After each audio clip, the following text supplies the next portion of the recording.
Welcome back, everybody, to part 2 of where I got this. I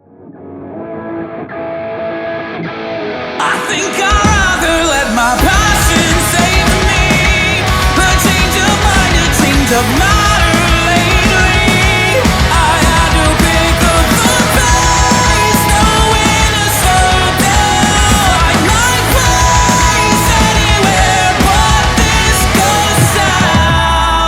Crazy. So from part 1, what I showed you was just the bare bones basic of creating a custom pop for yourself or for somebody. And what I really think sells a custom pop is the box. And so where do you come up with the box? And so there's several things that I wanted to share. And the purpose of these videos is just to, it's not a step-by-step of how to do things. I'll kind of give you some tips of what I've done. But it's just to kind of point you in the right direction of what you might want to do. Maybe what's more in your budget or what's feasible, or if you're an artist, you want to do a step above and just go further in your creativity, which is great. So what I'm going to do is, like I said, I'm going to share several things. The easiest thing you can do to get a custom box made for your Funko is to just find somebody on Etsy, find somebody on Instagram or Facebook, and there's plenty of people out there who will make the design for you, make the character for you, make the box for you. They will send it to you. And so I've done all these things that I'm about to share. So I've done that where I found somebody actually on Facebook, and he is Big J Customs. I will share all of his information on the description. But what he did was he made a box for me, and I paid about $40. This was a couple years ago. So I don't know if that's the same price or not. But again, it was $40. Wasn't too bad of a deal for me. And what he did was he sent this box to me. So I created the pop. Sorry, there's glare because I have it in a pop protector. So yes, I made a Snake Plissken a couple of years ago. Yes, Funko just recently released a Snake Plissken, which is really awesome. But I will never own that one because it's so limited. And that is okay. I still have my own, and I'm very, very happy with it. So yes, Big J Customs, they sent this box. He did an amazing job. He worked with me really well. So I showed him a picture of my pop, and he created the character here.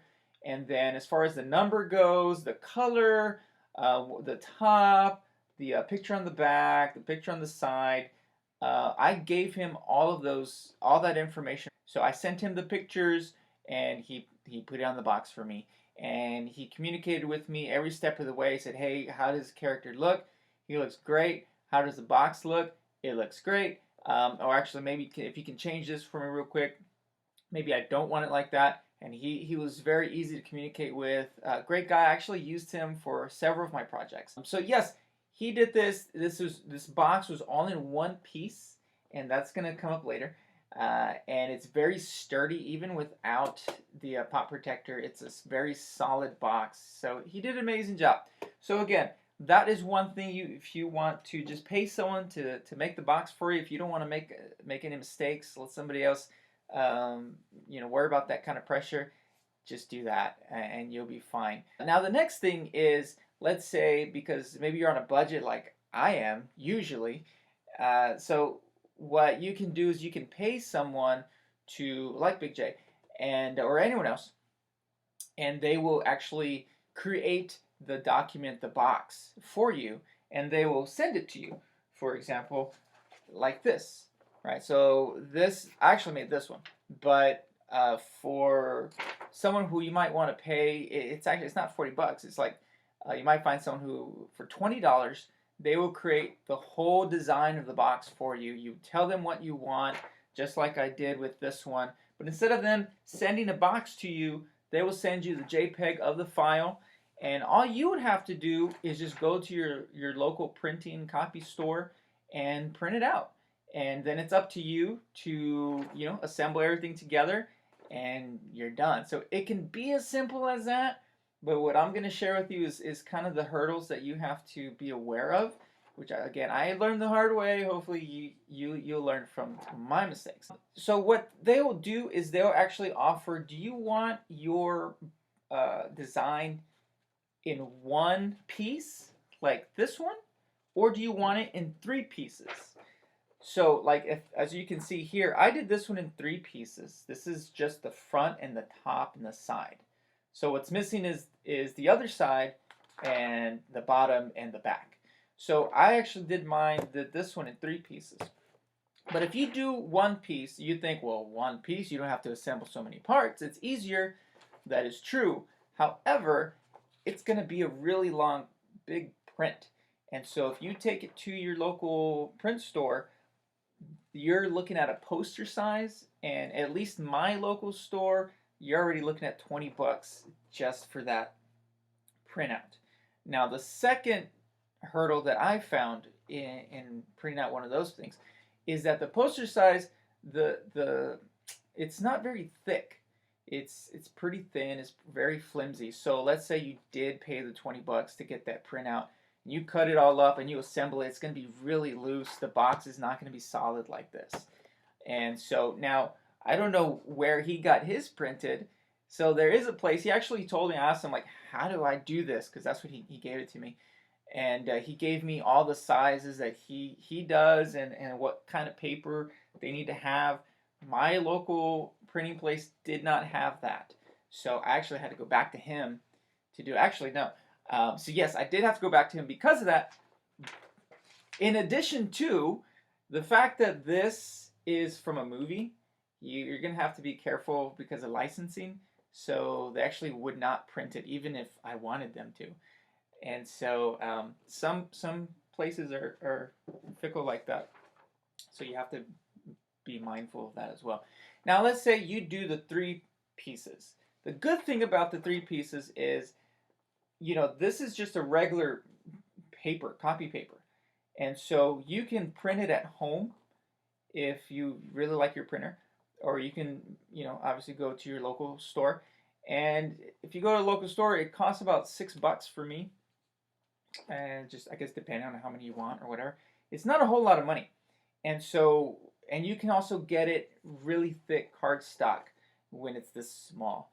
So it's kind of, for me, it was better. Yes, there's 3 pieces you have to assemble rather than just one, but I was fine with that because, again, the cardstock really helped. So now let's say you decide to do this and you want to print it. It's not going to be that simple. So as you can probably tell, there's a considerable size difference, right? So this is your front right here. This is how big the front is. And this is the front of my box. That doesn't work. So the very first time I took it to the store to get it printed, I just said, here's the file, please print it. And I put it all together. I was like, wait a minute, this is tiny. This doesn't work. I was just too excited. And so what you do have to do is you have to be careful with the scale. So do not, when you print it, you can't print the size, I think is what it's called. You have to look at the scale and you have to change the percentage. And so I had to change the percentage, and I actually, what was really cool was, I went to my local store and I told them, I let them know, hey, I need to print these files out. There's 3 of them, but it's got to match this. And so we're there. We printed about 5 different ones of each side, and until we got the right scale. But once I figured out what the scale size was, I just remembered that for every other time that I went back, hey, this is the scale, please, when you print it, it's got to be at 110 or whatever it was. And so when he would print it, I would get my pop, or any pop that I own, and I'll take it and I would measure it. Okay, does that work? Doesn't work. Okay, does this one work? Actually, this one works. It's perfect. Look great. So let's get this paper, or let's get this image printed on a heavy cardstock, and then let's look at the other sizes. So not all the sizes are going to be the same. So the scale might be different for all 3 of them. So just be aware of that. Now, the other thing is, if you want to make it yourself, if you really want to go for it, I just decided to start doing it myself to cut costs. 20 bucks to get someone to design it. I just felt like I could probably do it. And so there are some great YouTube videos out there. where they will teach people how to, they will go step by step. I'm not going to go step by step. But I will tell you that what I used was, I don't have Photoshop. I don't own it. I don't pay any. Again, I'm on a budget, right? So what I did was my brother told me that I could download what's called GIMP, and it's like Photoshop. Maybe it doesn't have all the bells and whistles. I really don't know. I've never used Photoshop in my life. But I use GIMP, and so that actually worked really well. And so I created this box right here and several others just using that. Once you download GIMP, you're gonna have to download the template, and it is out there. I'm not going to put the what I used in the description box because I don't want you to get any kind of virus. I had to be very careful about what anyone has to be careful about what they download. But it was free. I did not get a virus. So you have to download the template, and then from GIMP or whatever you use, or even if you have Photoshop, there are some templates, some Funko templates that you can get. It would be easy to find, honestly. Just Google it. And so that template is actually very easy to work with on this box, but it's all there. You just got to change the numbers, change the colors, add pictures, whatever you want, add your character, right? So let's say you got the template, you got everything going for you, but you don't have your character, and so you have to create your own character. Again, you can find someone to create it for you, and they'll send you the JPEG image of your character, and you're good to go. But again, budget. I'm not going to spend $15, $20 for someone to create it for me. So I got to figure out myself. I think I'm okay. I think I'm an okay like artist. So what I did was I found a free app on my iPad, IBIS Paint X. Anyway, that's what I used. And so let me show you right there so you can see that. So I downloaded that. That was free. And what I did next was, because I just thought it'd be easier, was when you're creating a custom pop and you take a head from one pop, you take the body from another pop, you put them together, you think, okay, this is who I'm going to work with. Well, here's an example. I screenshotted a pop for a character whose head that I wanted to use. This is Kirk Hammett, Metallica. And so what I did was I screenshotted it, and then I put it into the art app that I used to create the design. And so from there, it's got layers. So I got a layer on top of this, and I started creating my character. And then once I created the head that I wanted, I saved the head, and then I did the same thing with the body. And then so I took a picture, screenshotted of the body, and then I drew over it with the layer, and then eventually I combined them, and it turned out great. So that's what I did with this one here, and I thought it came out great. So it is a little tedious, but once you get the hang of it, it's not that difficult. So having to learn it though, that will take time. Now the next thing I want to go over is how to assemble it. And so assembling it can be really tricky because even with cardstock, the box itself might not be very sturdy. It still might be a little flimsy.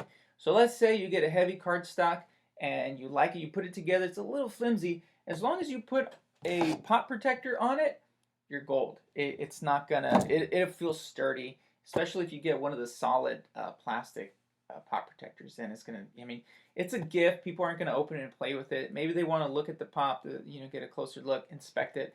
But ultimately, people are gonna keep it in the pop protector anyway. They're gonna have it on the shelf. You don't have to worry about doing what I'm gonna share with you now. But what I like to do is I like to make it sturdy even without the pop protector. And so there's a couple of things that I did.